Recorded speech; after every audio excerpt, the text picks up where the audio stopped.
Hello, everyone. Good evening, and I welcome you all to tonight's session of the Global Scholarship Summit 2020. Thank you for staying with us all this while. My name is Enida Diegu, and I'm your host for tonight. I would like to welcome our speaker, Dr. Ahmed Tiamiyu, to the stage. But before then, I would like to play his citation.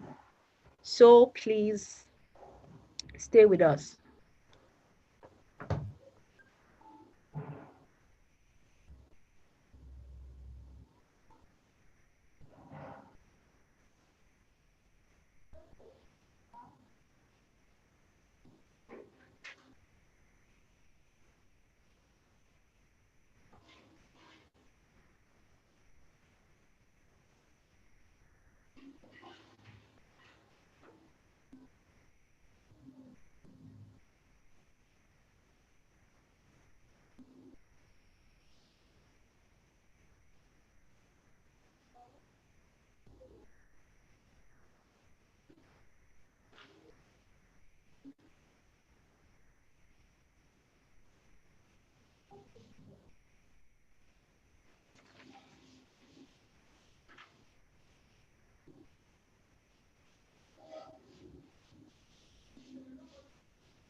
Hello, Dr. Ahmed. Yeah, hi. You are welcome to the stage. You have the floor now. Okay, thank you, Ms. Enid. Thank you for this opportunity. And I would like to thank everyone who has been working tirelessly for this meeting to see that it goes in the right way. Thank you for the organizers, and I'll be sharing my slides now as we begin the talk. So permit me, let me pull up my slide. Okay.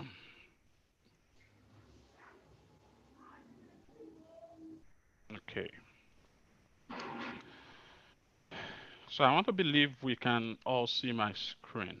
Yes. So if that is the case, like I said, and I've been introduced, my name is Ahmed Tiamiyu. I'm currently a postdoc at MIT. And today I'll be talking to us on an important topic, which is academic excellence still valuable today? It's a very interesting question, and to me personally, it's a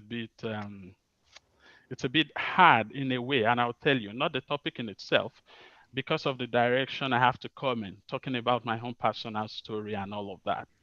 So it's very important I tell you beforehand, because some of the things I'm going to be talking about, it's they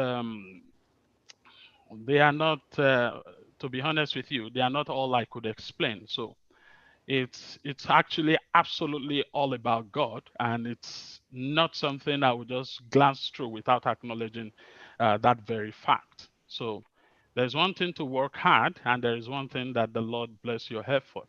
So I've always found out that the hands of the diligent will rule, and I say that it's an opportunity for me to come here today to tell you and talk about my experience, but also, importantly, acknowledging uh, the source of strength. So in my next talk, I'll be talking about myself, but have that at the back of your mind. Then on your own self, you can do nothing, please. All right. So the goal of this talk, first of all, is to be able to give hope to any aspiring student. And like I had said, from the side of my experience, um, I'm going to be talking from that angle. All of the things I went through from even before I gained admission to the University of Lagos and also to this current stage. And we'll from there look at the little things we can pick out to help us or really position ourselves to be very competitive in applications for scholarships. So the question is academic excellence still valuable today? I want you to answer this question wherever you are upon the surface of the earth. But I'm sure that the very first thing you may want to be quick to say yes. But I must say that sometimes our actions doesn't tally with what you're saying. And it can be that you're saying yes, and every of your actions and inactions are pointing otherwise.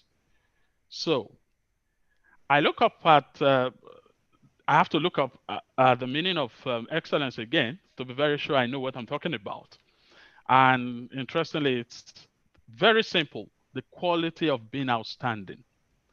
Now, or extremely good. Well, I don't know the yardstick for that, but the point is it is the quality of being outstanding. Now, that's quite interesting. I love that definition for one reason, because it doesn't attach anything to it. So which means that when you add excellence to anything, most likely you're going to succeed. So it means that even if you're, let me put it this way, even if you're a trader or you're doing any sort of job, as long as you add excellence to it, there is very likelihood that you're going to succeed. And that's the point I wanted to, point out here. So what does that mean? It means that when we talk about academic excellence, the key word there is actually excellence. And here the focus just for today is going to be on academic excellence. And so I love this quote because it just points us to the very important thing. And I remember during my undergraduate days as MSc and PhD student, I always have this quote on my wall. It said, follow excellence and success will chase you. Don't do it the other way around. Because if you tend to do it the other way around, you may actually not get what you want. So the key thing is not just going to school for going sake. You want to be excellent at it. And there's one thing I found out actually, that most likely people who do excellently well in any of their endeavors or perhaps academics, most likely will do well in any area you put them in because they have this excellent spirit and they know how valuable that is. So it's not just about your academic. It helps you to, wherever you find yourself, when you have the spirit of excellence, there is every likelihood that you will succeed. So I'll charge you today, if there's any word like that, live an excellent life. That would be the key message about this whole thing. You want to live an excellent life. And with this preamble, I would like us to go straight through, my journey so far. And from there, I will build it up to my current state as a postdoc. And then from there, we can draw strength or information about some of the things, some of the advice I want to share on this platform. And then from there, we can conclude. So I don't really have so much to say about this. So hopefully I can finish before 45 minutes so that we'll have enough time for question and answer. But it's been a very, very tough moment. I remember even before starting out as a security guard, because if you look at that picture to the left, actually, this is not me. I picked this picture. I don't have the picture when I was a security guard, but I picked it up online because it's really portray the way I dress, the way I sleep, and the kind of table I used to sleep in when I was a security guard at Magodo Estate in Lagos, Lagos State. But prior to that, the idea of this talk again is to share with you some of the frustrations I had so that you see that it's not, sometimes may not be a very smooth journey. But you can learn from this and know that wherever you are, wherever your situation is, you can always pick up yourself. And then in the process, you can strategically position yourself. Now, I'm saying that word strategically. I'm going to hand today's talk on the three major things you may need to focus on to be very competitive. And some of those things I've seen that is very relevant, and some of the speakers have also highlighted it, and we'll see before we go. Now, let me share with you frustrations, why the frustration I had prior to gaining admission. The reason why I want to share that is so that you know that you are not alone. And even some people have passed through much more difficult situation that I'm going to share with you. So I'm, like I said in one of my posts, I'm just one of the cloud of witnesses We've seen a lot of people who've gone from most terrible places. I've seen friends who got picked up from their own village in the remote village, and they are now doctors in their respective field now. So it's not peculiar to me alone. But I want to say this story because I don't want you to give up. Even prior to becoming a security guard, it was very interesting. I've had several jobs before now, and in those very moments, I remember for each job I take, I took at that time. I used to go with my university notes and all of that. Secondary school note. I remember I'll go with my masters. My secondary school physics, chemistry notes to wherever I'm going to, just to read because I don't have money for textbooks. So I remember the job I had prior to this being a security man. I was working at a very big hotel close to my area where I lived, and all of a sudden, let me just share with you how the frustration started for me. All of a sudden, one very morning, I returned to work and my boss just fired me by hand. I call that fired me by hand. He just got up and said, Ahmed, it's time for you to go home. And he dipped his hand in his pocket and he counted the money and just said, start going. I remember weeping and having to carry my notes. Now, why am I saying that? Till today, I do not understand why he fired me. And the two things I remembered, one was the very fact that, I told you is an hotel, and it seems that I've known too much of people. And sitting in the hotel, I realized women that were committing adulteries and men who were also, committing adulteries were showing up at the hotel. And so I'm not sure if they passed that information to that man to let him know that actually you have a new staff who actually knows too much, a lot of us. So still today, he didn't tell me this, but that was what I was thinking. Could that be the reason? Because I was seeing people around my area and I was shocked. Now, the second reason I was thinking about, 2 days before I was fired, I it's quite interesting. I was in a conversation with him, and one of the things he just asked me and said, "Oh, you are from Oyo State, Ibadan," and I said, "Yes." He now said, "Which area of Oyo State are you from?" And I said, "From." I remember so clearly that there is a part of Ibadan that my dad used to mention, and I said I mentioned that. Immediately he heard that, he was so angry. He said, "So you are from this state?" Now, the man is actually a retired soldier. So what it means is that I didn't know history, too much history at that time. So, but it happens that there was a certain time, long time ago, where some armies invaded a village and in Ibadan, and the villagers were killing the soldiers by just like fowl. So I think the man was part of the troops that went there and saw all of those things. So because of that, he was so surprised. I saw you are from this village. You must be a very bad person and all of that. And the next day, I got fired. So it was frustration, crying, and all of that. I remember I got home, I picked up myself, and I started looking for a job all around. Then again, I got this security job. And one of the frustrating part of this is just the fact that during the security job, it allows me to, you know, middle of the night, I'll read my books and all of that because I have to stay awake to look at the buildings and all of that. I sat for the JAM that year, and eventually I got admitted to the University of Lagos with a whole lot of excitement. And even though it was tough, I remember it's already confirmed that my name was on the list, Met and Mat, University of Lagos.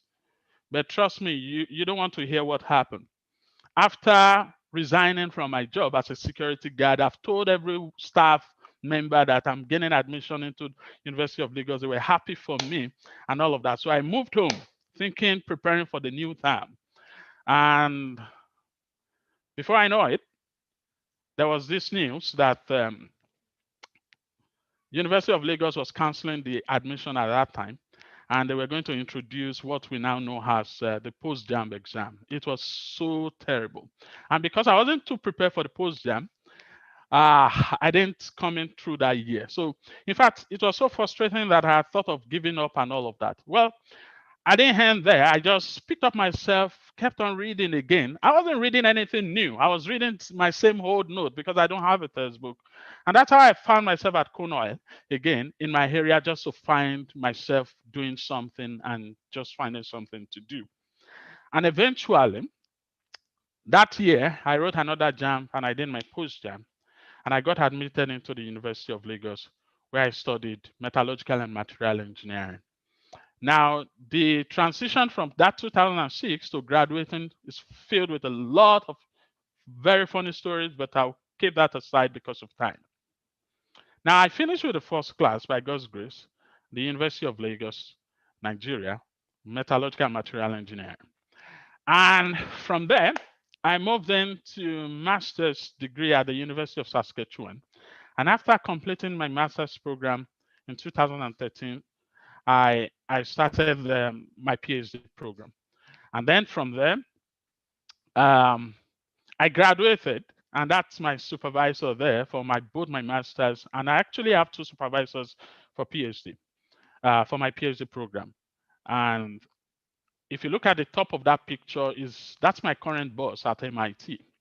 Now, it's just to tell you that I met him prior to finishing my program during a conference. And then currently, like they always say, the rest is history. Now, currently, I'm a postdoc at MIT. Now, if you look at all of these things, you would want to think that it's just a very smooth ride. It's not actually as smooth as that. There were a lot of challenges. But one thing I wanted to highlight is that irrespective of the location or the kind of stage you are at, be very sure that you make the right choices. And I always say that the little steps in the right direction is far better than when you take giant step in the wrong direction. So each of these stages have filled with moments where I have to make decisions and all of that. In all of these stages, there is one thing that was actually common: the principles, in fact, it's quite interesting that some of the principles that I worked with while still doing all of these jobs at Cornell as a security guard and all of that are still some of the underlying principles I use today. Some never changed, and some you have to fine tune to get better. But I must say, a bit of all of the things that I'll break down some points here. Some of the things I've learned in this journey that can actually prepare you to do excellently well in your chosen field. And that's the gift of men. I don't know why. I don't know why I always make this at the top of my list. And especially when I have the opportunity to give this kind of talk. It's very important that we know that if one of the strategic way God uses to change the life of men is by strategically placing men around them. And some will come in a way you won't know, and some they may come and touch your character and they leave. And some will come probably in your leadership skill, they will help you tune it up and they will live your life. Some they will help you to work on the way you relate with other people, and also they find their way out. So you see that in all of these stages, I found myself, be it, outside academic and even in the areas of the friends you relate with, it was very important that you know that the people around you shouldn't joke with people around you. In fact, you need them to absolutely succeed. And I'll give you an example. Actually, if you look at it's till today, I still used to tell people that actually, if you ask me, I don't really have like the likes of Dr. KC and Dr. Babajide, who have a lot of experience on scholarships. I personally do not really even have so much of that, because when I finished my BSc, it's the way I got my master's was just, you could just see that this is just God. And I told you I finished with a first class, but prior to that, that's why if you are on campus, you're still an undergraduate student, you need to pay attention to this. I had a good relationship with one of the lecturers. And so one day it was towards my final year. I'm trying to explain how I crossed from here, being BSc to masters in Canada. And so it was quite interesting that I have a good relationship with this prof. And so one day I was passing through the engineering building at University of Lagos, and I passed through his office, and I just dropped by to say hello. And the next thing I saw on his table was a note that somebody from University of Saskatchewan was coming for a presentation the next day. And so I decided to show up for it. Now, to cut the long story short, that was where the connection was actually made. And that was very interesting for me, because after the talk, I approached him, and the first thing he asked me was, are you a first class student or 2-1? At least you must be in those two regions if you will be considered at all. Now, don't forget, the essence of this topic is to look at if academic excellence is still valuable.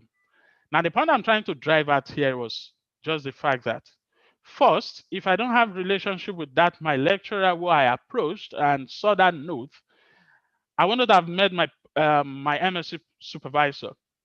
And before you know it, I went for my NYSC. We kept communication and all of that straight away. I never made one single application for scholarship, not one.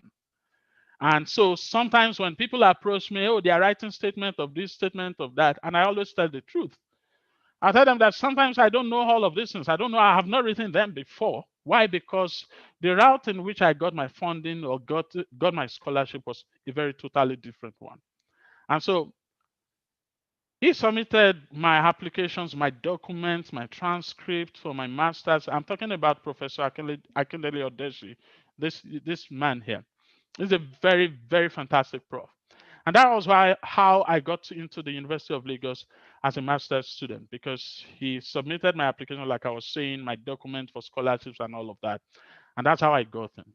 Now, the second aspect of, the other thing I want to say is also how I got to, even thought of being at MIT. So the idea was, it was never planned. I never thought of going to MIT. It was not even in the agenda at all. But there was this young man, Simon. Simon was a postdoc during my PhD. I was in my third year of PhD. And interestingly, we were having a conversation. At this very day, somebody snapped us unknowingly. And it was the same conversation we were having. And this guy said something very interesting, because I had just finished talking at that meeting. And he told me, he said, wow, you spoke so nicely and so well. Why not consider going for your postdoc at MIT? Now, this was the first person. Now, like I told you, imagine if I don't have good relationship with people, if you don't have good relationship with your colleagues, there is no way this guy would come up to me to mention that. Now, he was the first person who told me about MIT. And today, I don't know where he is. He came from France and he went back after his program. Yes, after spending a year or two with us. And today, they used to say all of these things are now in the past. Now, to tell you that good relationships, good networks can really position you rightly, in the right place. So that's that. And so since he mentioned that, that's kicked off something in me, and I began to, start looking into that direction. And interestingly, as God will orchestrate things, I was trying to go for a conference in St. George, Utah, in the United States from Canada. And myself and my current boss exchanged emails about that. About the possibility of joining his team, because this was the exact guy this guy mentioned. He said, why not go to MIT and spend your time with this young man here. He's very young, he's vibrant, he's very brilliant. I think you will learn a lot from him. And as God will have it, he was also preparing for the same conference. And that's how we met. And we talked about the research area. And everything started from there, right from 2017. And then I met myself as a postdoc at MIT. Now, one of the things I wanted to mention here is to let you know that in this journey, it's not smooth. The most important thing you need to know is that you will be confronted with choices. In fact, up till now, I'm still being confronted with choices. You must understand that every stage of your life, from BSc, PhD, and all of that, you'll be confronted with so many choices. And then the kind of men you have in your space will really go a long way to determine if you make the right one or not. Of course, alongside praying. So I wanted to emphasize that and to ensure that you have the right set of persons in your circle. The next thing is also, don't play down. Another lesson from this journey that has helped me to get to where I am. Don't play down on your course of study. I will always say that all developed courses or programs were designed to meet needs. Now, the reason why this point is very important, I will tell you a bit of a story about my program at the University of Lagos when I finished at the University of Lagos in 2011. How many people do you like? How many In people do you look up to at the that you know university at the to University learn? of Lagos, Yeah, it's quite interesting that I enrolled for this program. I mean, I got admission to study metallurgical and materials engineering. Now, at that time, let me tell you what happened. We used to take courses in almost all the fields, and at that time, our colleagues would just laugh at us. They used to call us prostitutes. Why? Because we take courses at mechanical, chemical, petroleum and gas, and all of that. And the course was not really very, in fact, some people come in through metallurgical and material engineering department and they switch to other department like petroleum and gas. It sounds very nice. What program are you? What department? I'm a chemical engineering. Well, what department are you? Computer engineering.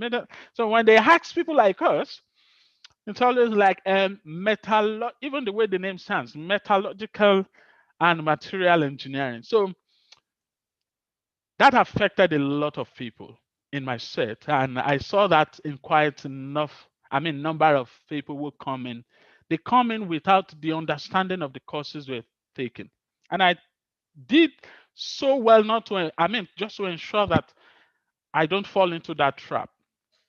The fact that Nigerian system or perhaps Africa, there are some courses that we do not have enough resources to get them to make them thrive or something, to make them look or sound like the most important courses in this world. Doesn't mean you should play down on that. And I'll give you some quite interesting example. I was listening to some of the past what's it called, the past speakers, and somebody was saying, which is very true, that even if you studied Hebrew language or Yoruba or whatsoever thing, there are scholarships for those courses. And I agree totally with that person. Now, for me, the metallurgical and material engineering that wasn't the high thing, something that people want to, they are not so proud to talk about, is the same material science that is, hot cake outside Nigeria. So even if you are in education or you are in, I mean, I don't know where you may be, the kind of department you are studying cell biology. In fact, some people study cell biology and they have already made up their mind that once they are leaving the four walls of the university from their BSc program, they are looking for something else because they don't think cell biology is in fact, if you think that way, you've just, set up yourself in a very bad manner. So you want to think positively and believe in what you do and be passionate about it. Even when you start your PhD program, you want to be passionate about your work. Even if it's not a course you think you really want to study, what I always tell myself, and this is the very important truth that we must know. I always tell myself, I mean, this is one thing you find it in scripture. Whatsoever thing you find your hands do it with the whole of your heart. So I'm saying that either it's BSc you're currently at now, or you're currently on your master's or your PhD, because you don't know exactly where you will find yourself. And interestingly, the time you spend during your BSc, you can't come back to change anything about it again if you leave. I mean, once you leave. So it's very important that you want to be sure that you do the best as much as you can in the current space you find. I mean, you're finding yourself. So if you are doing Igbo language, please do it with the whole of your heart. I used to say this to people. I have a friend. His name is Professor James Yeku. You can search him online. James Yeku is at the University of Kansas in here in the United States. And what is he working on? He studied English in Nigeria at the University of Ibadan. Currently, his research area focuses on digital Nollywood. Now, the same guy who you think, and he got scholarship from Nigeria to University of Saskatchewan for his program. He took it seriously, and he was able to, make room for himself and start an area of research that is very unique.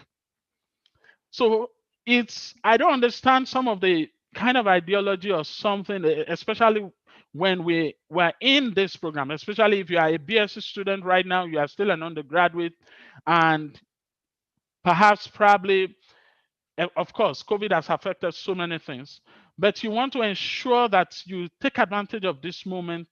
And if you're thinking at this moment that perhaps your area of study is not as good enough that could fetch you something, or make you, take you to the advanced stage you desire, please change your mindset. It's very important, because these courses, like I said, they were developed or designed to meet needs. Those needs are still very relevant. The fact that Nigeria or Africa is not so well versed in that field, or you have friends and colleagues that are thriving in bigger, in quotes, courses like chemical engineering and all of that, doesn't mean you should deal with your current situation lightly.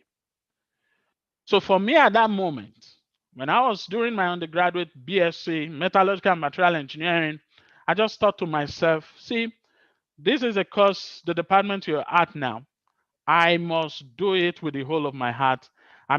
Pass through this with the whole of my heart and put in as much as enough effort to do excellently well. And that really helped me. And I'll tell you, in fact, at that point, I didn't know how vast the field of material science is at all. But one thing I just ensured that I will do is just to ensure that, to do as best as I can. Now, this other point is very important, that as you go up the ladder, don't play down on a reality simply because it's out of reach for you. I'm saying this because, the fact that you are not, this is one of the things that affects students actually. The fact that you are, and I see that a lot of people fall victim.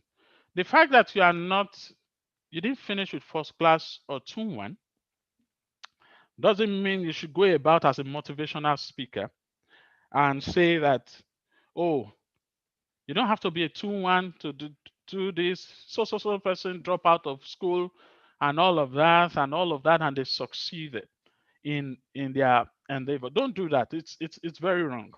And if you've fallen victim for such already, I will tell you to come out of it.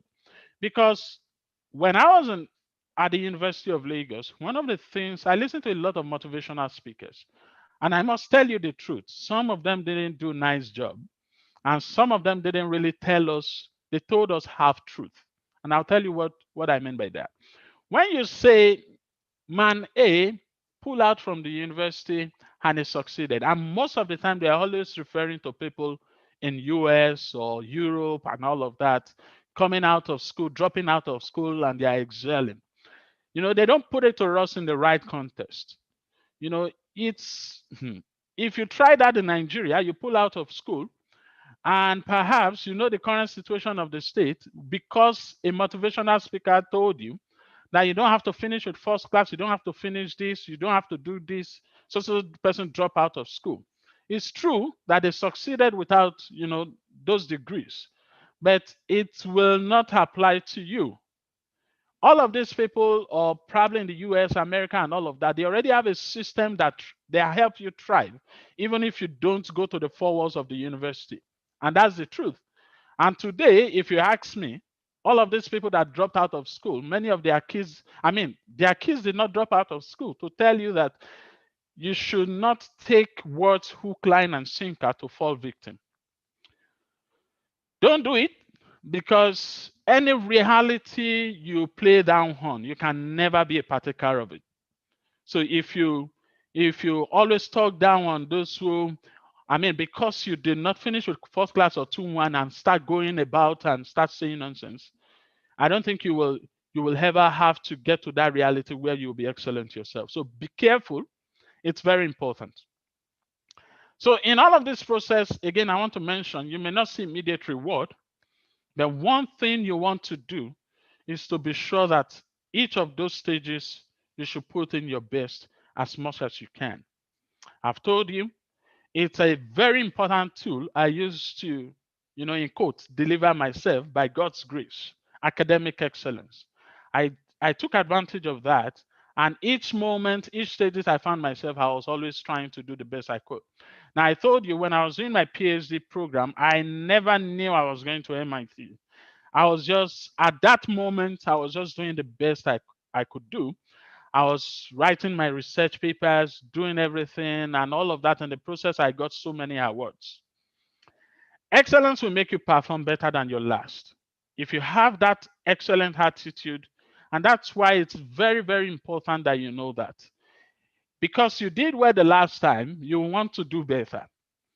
And the good thing about the way how God works and deals with us is the fact that He builds on some of the things we have achieved in the past, builds it up and get us to that place that we ought to be next. So it's always like a layer and layer, a layer on layer effect, so to speak. So you want to be sure that you do excellently well in any of these stages you find yourself. So I don't know, wherever you are, you have been frustrated. I've been frustrated too.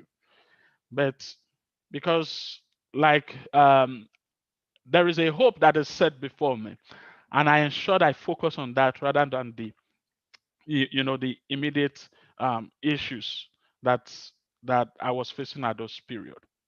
Now, one of the greatest mistakes, to summarize this page, which is very important, you will make is when opportunity meets you unprepared. Don't ever fall for that at all. Now, that still underscores everything I've been saying. You want to be sure that you get a good degree. You want to be sure that it's amazing. Why? Because some people just decide to go to the university for going sake without any agenda or what they think they want to get out of it. Now, I will explain that in a bit. If you are in the university, let's say BSc for instance, try as much as possible. They tell you grades are not important. Well, I'll talk about that in the next slide. You want to do as much as you can and do your best as much as you can, because opportunity may show up at any time. And you don't want to be full of regret, because we know in part, you must know that even if you get to your university program with the mindset that when you finish, one uncle or one brother promised you certain thing. I remember it happened to me before. There was a promise, and when it was time to deliver the promise, the person that promised died. Then I was left hanging. So I'm not saying that you should not accept people's promises. But I'm saying when you banked on that and you play lightly with the current situation you find yourself, you play lightly with it and you didn't do too well, and an opportunity comes and you cannot fit in because of the fact that you are unprepared, is a very terrible situation. So you want to be sure that at each stage of your life, you are well prepared so that when opportunity comes, it meets you prepared. Like I said, it was the last final year of my BSc when Professor Odeshi came to University of Lagos. It was at this moment that he told me point blank, oh, imagine if I was on 2-2. That would just be all for me. It's a case closed. So, but he just said, if you're on 2-1 on 2-2, if you're on 2-1 or first class, then you're good to go. When I get back to Canada, we can look at things, but currently I don't have fun. Then we kept in touch during my NYC I went for my NYC at Adamawa State. And that was where I finalized the whole paperwork and all of that I went there. So I always ensure that I'm well prepared. Now, as I begin to wrap up, I'm wrapping up now. I've heard a lot of things about the fact that academic excellence is not about grades. That's very true. But you must be very careful with the way you process that statement. Because either you like it or not, there are some scholarships. In fact, most of the scholarships, grades are very, very important to determine who they are going to award it to.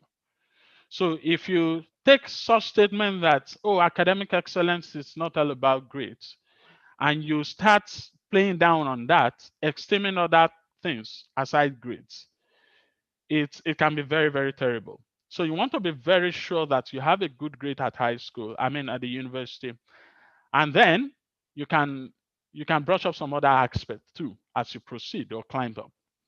So, but to me, I believe academic excellence is an agglomerate of so many components aside grade. But I will tell you, grades is very important. Grade is very important. Now, another aspect of that excellence that contributes, because I have to distill it to just 3 important aspects, which is the grades, the research, your research potential, and your leadership, or what some will call service. Now, I remember that in each of the stages, all the awards I've applied for, by God's grace, I've won a couple of awards. I realized that they are always centered around these 3. Now, either you are doing your research is based on, science related stuff, or your social sciences, or you can still distill all of the areas you need to concentrate on in these 3. Because of course you could still do research. It's not those in the science world that focus on research too. And because you know these 3 major aspects, this gives you a very important edge. You can strategically position yourself to be very competitive working on this. Now, this one I did something about this, and I want to drive it home very clearly. Now, this is hypothetically speaking, actually. So don't take this as a very, what's it called? A very strict call. I decided to break this down in 100%. When you sum it, it's going to give you 100%. That based on wherever you find yourself, what are the likely things you should focus more on? If I speak to an undergraduate and I tell an undergraduate, for you to succeed academically, it's not by grade. It's a big disservice to that guy.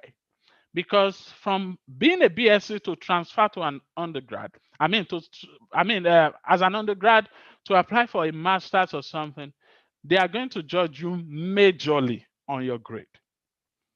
Now, if it's MS, that's your master's, you already have your master's, or you're currently on your master's degree in Nigeria and you're looking for PhD program outside the country. Your grade is also very important, but you can see the heavy rise in concentration, on research potential. So if I'm talking to a MSc student who is looking to PhD, looking to get a scholarship for PhD, it's going to be different from when I'm talking to somebody who is currently an undergraduate student. So, because sometimes we don't try to split that, we give people half-baked information, and sometimes some people misuse or misinterpret some of this information. Now, as you move up from BSc to MSc to PhD, some of the things you concentrate on begins to change. Now, the safest thing you need to do in all of these stages, the safest, is to concentrate on all. That's my advice on this. Work on your grade, research potential. If you can write as a BSc, if you have a project, do very well in your thesis, your final year project, that is fine. And also your leadership and all of that. But the level of importance begins to shift when you go from BSc to MSc and PhD. Now, I'm just saying, assigning this value hypothetically, they may change, whichever, depending on what you're applying to. But just to give you a sense of the fact that you can rightly position yourself from the scratch. For instance, it looks as if leadership stuff it got important here, but that's not true. Every leadership or service you did while an undergrad or a master student here can still serve you, especially when you are writing a grant proposal or something else for scholarship during your PhD program, because you can always repeat or made mention of some of the services you did while you're on campus as an undergrad or probably during your masters. So I thought that is very important to mention. Yes, it's not all about grade, but I say that grade still weighs more, especially if you're an undergrad. And then when you begin to move up the ladder, you need to pay more attention to research. And then the safest thing, like I said, is that you want to focus on this from the start. Because when you begin to apply, you don't know what somehow some of the strict, what's it called? The criteria may be. So if you are well positioned in all of this area, in these three aspects, or these three important aspects of academic excellence, it means that most likely there's virtually any scholarship you can't just even apply to. That's the important truth about all of those things. You should be able to apply to any scholarship if you position yourself rightly here. But don't forget, if you're an undergrad, don't let them bamboozle you. What's the best statement now? Don't be deceived. Don't be deceived is the right word. If you're an undergrad, please, I'll tell you a bit on this.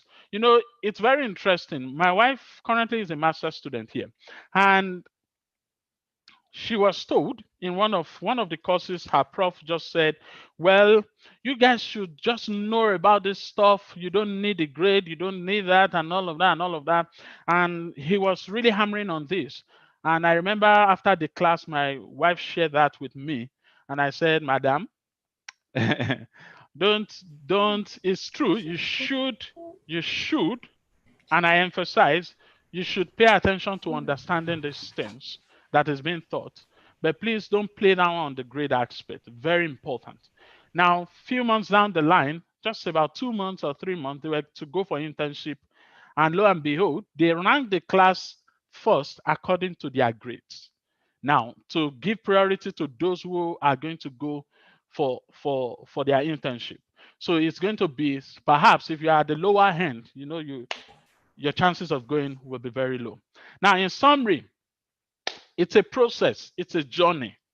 You want to start wherever you are right now, pick up yourself, be diligent, have that excellent spirit in you, pick up yourself, and if you are good now, the aim is to be better, and if you are better, the aim is to be best, and if you are best in quotes, which I'm not sure, the aimness is you should fill in the gap.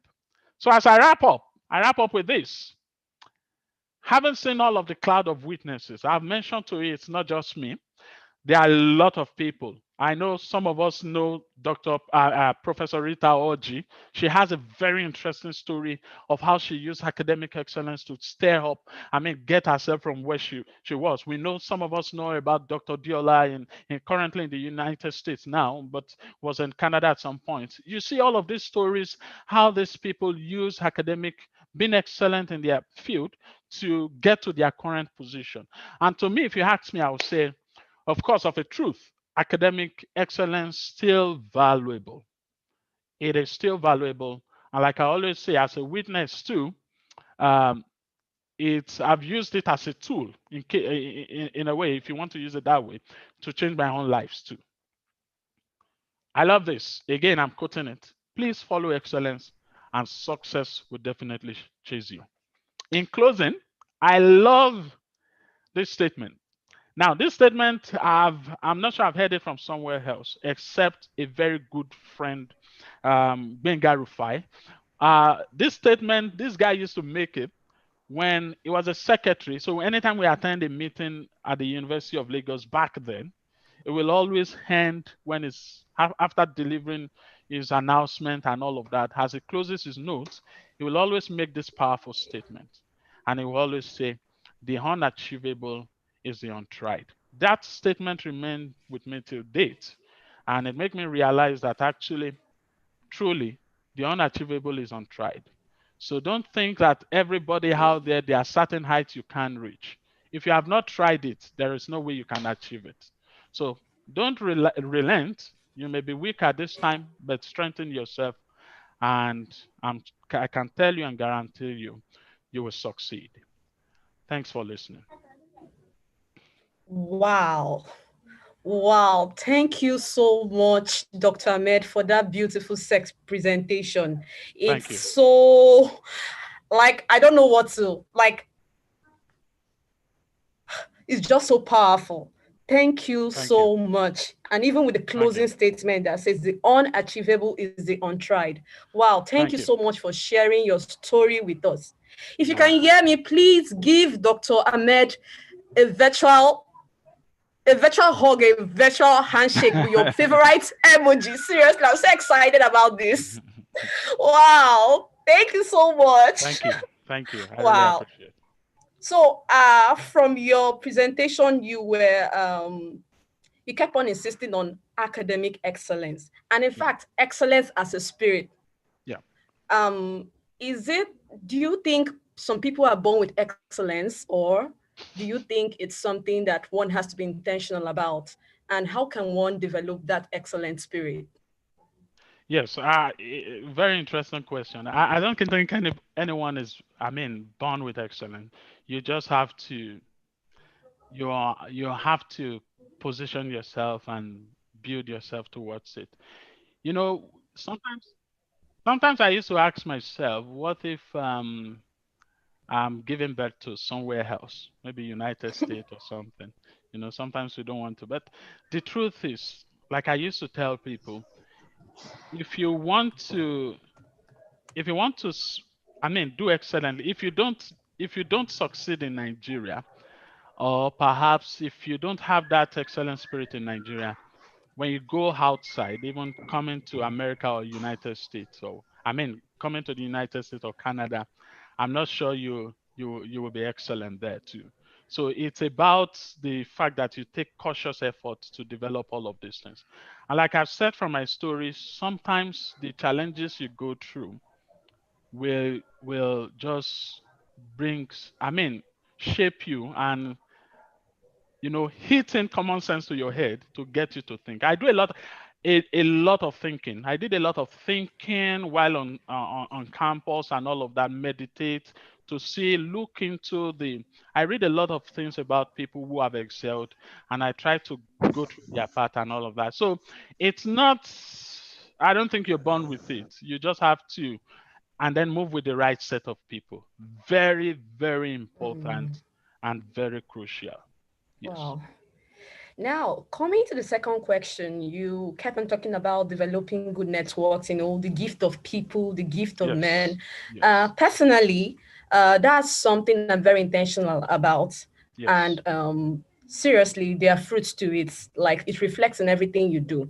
Like you Yes. said, to go to the next stage, God, you need to be strategically aligned with some people. Yes. So now, for the sake of our audience, what intentional efforts can you take to have some sets of people around you? Yeah, it's quite a very interesting question. I always say that likes begat likes. For instance, how do I explain it? Okay, let me put it this way. You you are the type who perhaps, okay, I will use somebody who wants to marry. You are a guy and you fornicate all around, and at the end of the day, you are looking for someone that is, you understand what I mean? That is Yeah. very, you understand. So let me not say that. Now, it's going to be very hard because the kind of person you are will determine the kind of ladies that will navigate toward your direction. So first of all, there is you need to change yourself, the way you think and what you really want to do. And like I said, God will always do all of these things. But to sum it all, what you want to do is to work on yourself. And somehow, effortlessly, the right set of people begins to come in your direction because you've changed your mindset. You've worked on yourself. And because you've worked on yourself, somehow you find yourself in the midst. I don't know how to explain it into detail. Some you have to look them up and contact them. And some, and interestingly, I need to tell you this. Some will not come in the way you wanted. Some will not come in the way to show that, oh, I'm coming to deal with you or to help you do this. They don't come that way. They come in a subtle manner that if you don't understand how to manage relationships, you will send them away out of your space. So I think to me that's just the simplest thing I can say in that regard. Okay. You just talked about managing relationship. Yes. That's a very important point. I would like you to expand. Like, what was the most important factor that helped you to effectively manage the relationships you had? Okay. When I talked about managing relationships, uh, you know, the important thing is people will always come. And I think, especially, let me use your research space, for instance, when people come to your life and all of that. Now, because there is no way you can control the way people react to you, it's not possible. So, in that sense, when different people come into your life, some will come like a beast, in the form of a beast. Some will come friendly and all of that. There is this right sense you need to portray to know that each of them have something or specific to do in your life. And so even in their wrongdoings, you still will be able to you draw something tangible from them. So it's more of a tricky question to me, to be honest. I can't say that specifically there is one plus two, or there's a formula to it. Now, the cross of that message, what I'm trying to say there is, Yeah. don't look down on people, Yeah. especially, I'll tell you, and this has helped me a lot, especially when perhaps you've gotten scholarship and you're in your research group and you see some people also coming in and you think this one doesn't know anything, or you're like the boss in your research group, for instance, and you begin to look down on people. I think that is not good. You won't go far if you are that type, because one Yeah. thing is the field of science that we are in right now at the moment requires that we do a lot of collaborative effort all over the world. Yeah. Even people in the US are collaborating. So if you have a haughty attitude, or that is not just helping people to come and relate and interact with you, you're going to hurt yourself big time. So the idea is just to ensure that you know how you interact with these people. And even when they come to you very in a nasty form, or perhaps they are just very hard to deal with, be wise enough be wise enough to Yeah. ensure that you don't respond to them the way they did to you, in quote. Yeah. Wow. So now there's a question from the audience, and it says, how can one build experience in one's area of interest, especially when there are extremely limited opportunities? Yeah, interesting. I'm not sure about the extremely limited. The idea is still just to To be honest, I always say some of us will spend more time on the internet on some more irrelevant thing than the other. You want to, the best thing is still, if you think it's still is limited in your area, which I'm not too sure. Well, that person may be right in a sense, but you want to do your research properly and look at the internet and be sure that you are well informed. And sometimes when you apply for things, you may not really be looking for exactly. Sometimes we go online or go to department and be looking at something exactly what fits our area of expertise. So sometimes you may need to, look at some variants, something very close to create a need for yourself. Sometimes you may need to develop something that is quite unique, quite different from the existing things that you could find out there. So it's about positioning. Just keep building up yourself and keep trying. It may be limited, it will come to you. I've seen a lot of I mean, we have family friends who in Nigeria they studied education. It's the same education. You want to know how much you can't even imagine how much the government of Canada or United States spends or pump into, people studying or in the field of education. But back in Nigeria, it's not something, but you don't think about your space. Think about the global aspect. Think about the opportunity out there, and just keep working on yourself. Be very, determined, and ensure that you work on yourself till you get there. Wow. Yeah. You also talked about being confronted with choices. Yes. So, what difficulty did you face in making your choices? It's it. Well, I don't know if somebody is asking those tough questions or you are the one, but it's interesting. Let me say this. I think the best way is to give an example. Either you like it or Okay. not, there are voices. Now, I'm not saying Mm, voices that culminate to choices. Now, I'll tell mm, you, I tell people all of the awards I've ever received, I was at the point whereby I was doubting, should I apply, should I not apply, because they are extremely competitive. Remember, I ended with the unachievable is the undeniable. mm, Now they are very competitive. Now, I'll give you an example.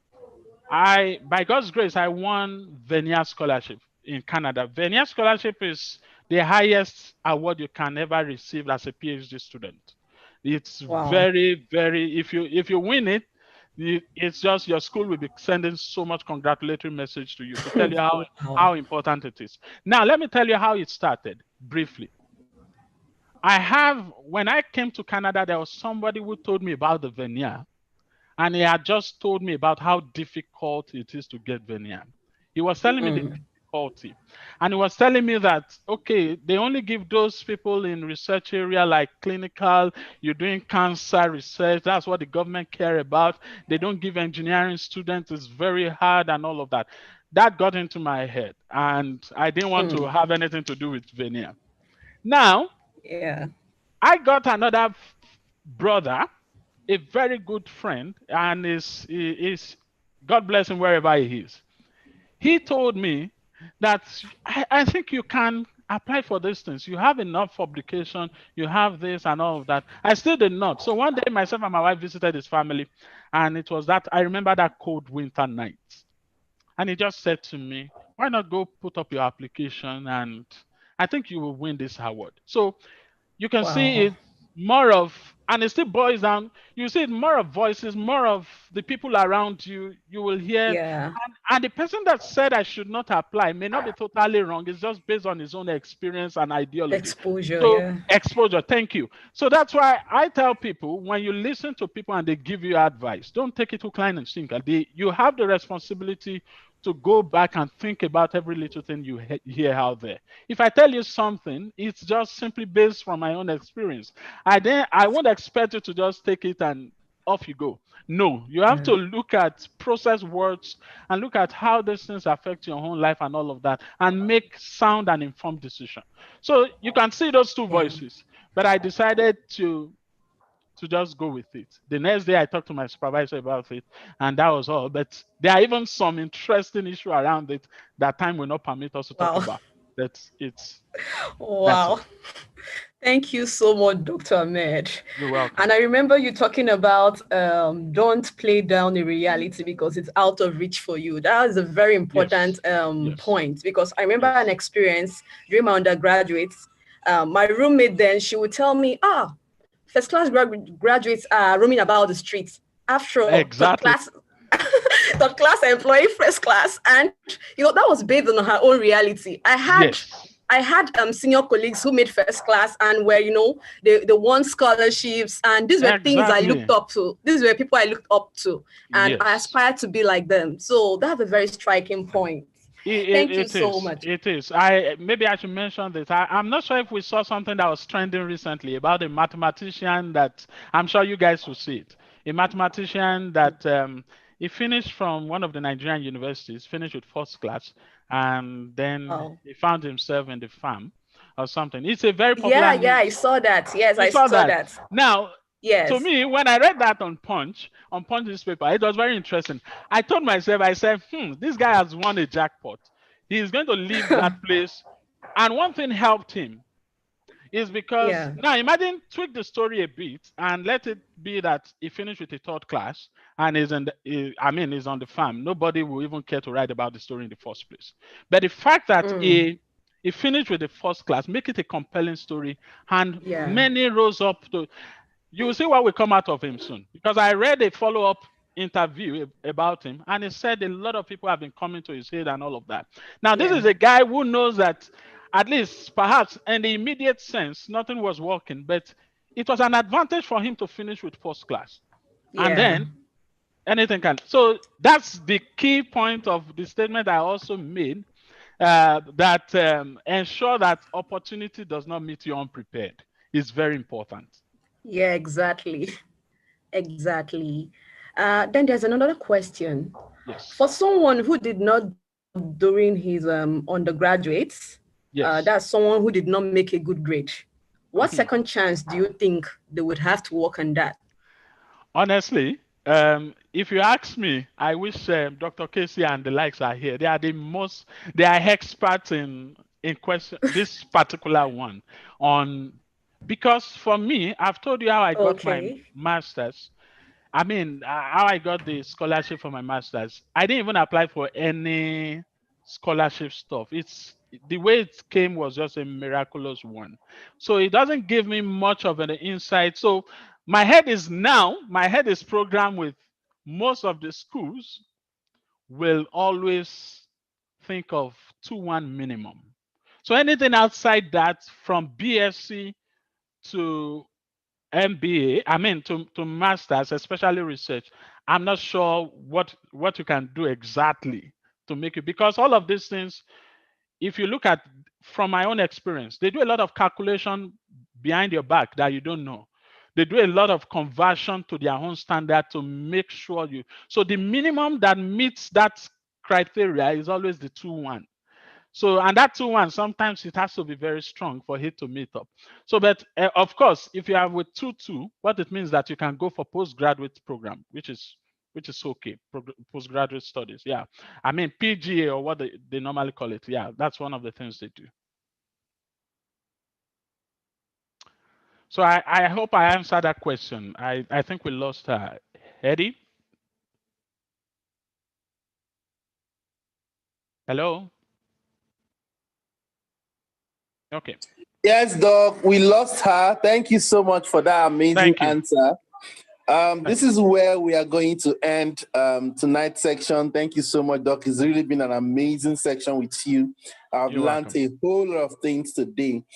But before we go, do you have your last advice for us, people who are trying to come up the ladder in our career, in our academics, in our business, and whatever we do? What is your last words for us tonight before we go? Yeah.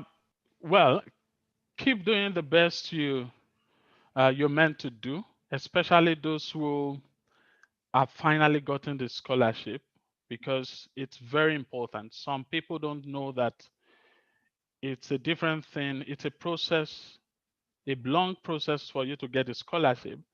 But when you get a scholarship, it's not meant for you to just display on social media. You are actually hired to work. And so when you get to your place of, let me not say primary assignment like NYSC, maybe your research, your university, be very sure or be reminded that you're actually hired based on trust. Put in your best effort, and I know that the Lord will grant your effort. Thank you. Wow, thank you so much, Doc. The scholarship is not for social media. You are actually hired to work. Ladies and gentlemen, please help me thank Doc for this amazing section. And it is on this note that we're going to end tonight's section of Global Scholarship Summit 2020. I'll see you guys tomorrow again by 12 noon for the final section, and then by 6 p.m. Do make a date with us, because tomorrow is going to be amazing. Thank you once again, Doc, for You're this welcome. very, very, very amazing section. Remember, we'll see you again, and we hope to have you more on our subsequent sections. Thank you so much, Doc. You're welcome. Thank you, everyone, for being around here today.